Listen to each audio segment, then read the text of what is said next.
the balance sheet, also known as the statement of financial position. What does it show? Well, it shows us a list of assets of what the owners own. It keeps an eye on the debts, the liabilities that the company or the business has.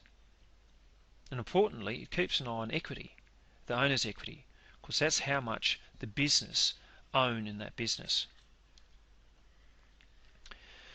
This shows the net worth, and the net worth is simply by saying, okay, this is the amount of assets we take away the liabilities.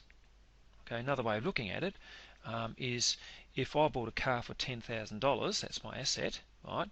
And if I had to borrow $6,000, I've got to put in $4,000. So the owner's equity in relation to my car is $4,000. I take away a car, 10 grand, my loan of 6 grand, leaving me with owner's equity of 4, and that's what we call net worth.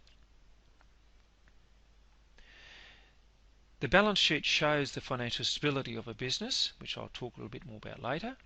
Right? And assets can be classified as current and non-current, the same as liabilities, current and non-current. And what that means is that any asset that will be turned into cash is called current, and any liability that has to be paid in the next year is called current. So, for example, in relation to non-current liability, things that don't have to be paid, a loan that doesn't have to be paid within a year is called a non-current liability, like a mortgage, for example. And a non-current asset is a thing that we have for the long term, for example, a building, cars, equipment, and that sort of stuff. And another way of looking at all this is assets. Now, those assets were purchased, right? And how were they funded? Well, they're funded by us and by external parties, and they're the liabilities that we own. Coming back to my initial example, I bought a car for 10 grand, I borrowed 6, and I put in 4. Right? That's the simplistic way, but the principle's all the same. Here we have an example of a balance sheet. You don't have to know how it's derived, but I want you to know what the certain sections are and what they mean. Assets are represented by cash, by current assets, cash and so forth. They're the things that get turned into cash in the next accounting period, which is a year. And non-current assets are things that we have for the long term. You can see here that we've got a total assets of that plus that, giving us a total assets of 131. Over here we have the liabilities, the things that we owe to the outside parties.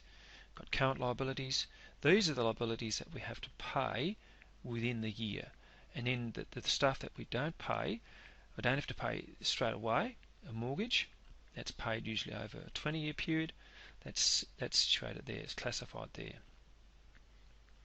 You can see our total liabilities made up of those two items is 73,000, right? Which leaves us, if we take away that from the total assets, we get total owner's equity of $56,500, right? So assets equals liabilities plus owner's equity. And you can see here that owner's equity is hopefully rising every year, and if we make more and more profits, the higher the level of profits, the more the total owner's equity rises, and that increases our wealth, and that's really why we're in business in the first place. Right? And by looking at this, we can see how stable a company or a business actually is. Here's some more questions for you to do on page 247, and wait, there's more. These two exercises combine what you've been learning about the income statement and the balance sheet together. Okay, so I want you to do all those things, please. Hopefully that's been helpful to you, and that this will provide a springboard into looking at these accounts and making some judgments, making some interpretations, analysing to manage our financial affairs the best way we can. Hopefully that's been useful, and thank you for listening.